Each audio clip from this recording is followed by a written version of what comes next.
ये ऐसी सच्ची कहानी है जो आप सबको सोचने पर मजबूर कर देगी कि दुनिया में मानवता बची है या नहीं। दुश्मनी सबको जलाकर खाक कर देती है। ये इस कहानी से साबित होता है जो मैं आपको सुनाने वाली हूँ। ये कहानी है बांग्लादेश के चिटगोंग में रहने वाले लड़के शिबली सादिक हृदय की, जो बहुत गरीब परिवार से ताल्लुक रखता था। उसके घर में पैसों की बहुत परेशानी थी। उसके सपने बहुत बड़े थे।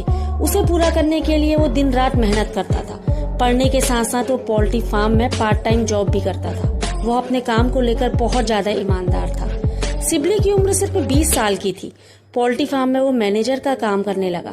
उसके साथ जो लोग काम करते थे उन सभी की उम्र 24 से 25 साल के बीच थी। जो लड़के उसके साथ काम करते थे वो उम्र में बड़े थे, इसलिए उन लड़कों को ये चीज बहुत बुरी लगती थी कि शिबली मैनेजर है, उम्र में छोटा होने के बावजूद उन पर हुक्म चलाता है, उन्हें डांटता है। वे लड़के शिबली का कहना नहीं मानते थे और सुधरने को तैयार नहीं थे, इसलिए ये शिबली से बदला लेना चाहते थे। लड़कों ने 28 अगस्त 2023 को शिबली को पोल्ट्री फार्म से ही किडनैप कर लिया।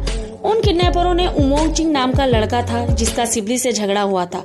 उसने ही पूरी साजिश रची थी। किडनैपिंग के बाद शिबली ने किसी तरह अपनी मां नाहिद को फोन किया और बताया कि उसका किडनैप हो गया है। शिबली की मां उससे कुछ पूछती उससे पहले ही फोन कट गया। शिबली के माँ बाप बहुत ज्यादा डर गए। वो शिबली को ढूंढने लगे। तभी उन्हें शिबली के नंबर से किडनैपर्स का कॉल आया। उन्होंने शिबली की मां को कहा कि अपने बेटे को सलामत देखना चाहते हो तो 15 लाख रुपए टका फिरौती देनी होगी। पर शिबली के माँ बाप ने कहा वो इतने पैसे कैसे दे पाएंगे। किडनैपर्स भी जानते थे शिबली बहुत गरीब परिवार से ताल्लुक रखता है, इसलिए उन्होंने फिरौती की रकम 15 लाख से घटाकर 2 लाख टका कर दी। जैसे तैसे शिबली के माँ बाप ने 2 लाख टका इकट्ठे किए और किडनैपर्स के बताए पते पर पहुंचा दिए। पर पैसे देने के बाद भी शिबली घर नहीं पहुंचा तो परेशान होकर उन्होंने पुलिस को इस बात की जानकारी दी। पुलिस वालों ने माँ बाप से पूछताछ करके पता लगाने की कोशिश की। पूछताछ में शिबली की मां ने बताया कि शिबली की पोल्ट्री फार्म में काम करने वाले लड़कों से लड़ाई हुई थी।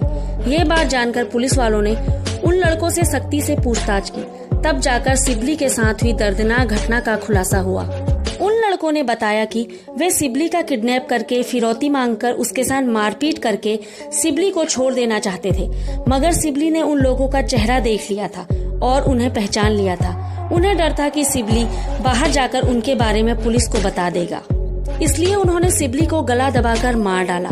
पुलिस वाले किडनैपरों से पूछने लगे कि शिबली की लाश कहाँ है, तो उन लड़कों ने बताया कि शिबली की लाश को उन्होंने खाई में फेंक दिया। पर उन लड़कों ने एक खुलासा ऐसा किया जिसे सुनकर सबका दिल दहल गया। लड़कों ने कहा उन्होंने शिबली को मारने के बाद उसके शरीर से मांस काटकर कुकर में डालकर पकाया और खा लिया। पुलिस ने खोजबीन करके शिबली के कंकाल को बरामद कर लिया। इस खबर की जानकारी बांग्लादेश के लोगों को चली तो उनमें आक्रोश भर गया था। आक्रोश में आकर उन लोगों ने शिबली हत्याकांड के मेन आरोपी को घेर कर मार डाला और अन्य आरोपियों को अभी सजा होना बाकी है। तो ये थी कहानी मानवता को झकझोर देने वाली बांग्लादेश की।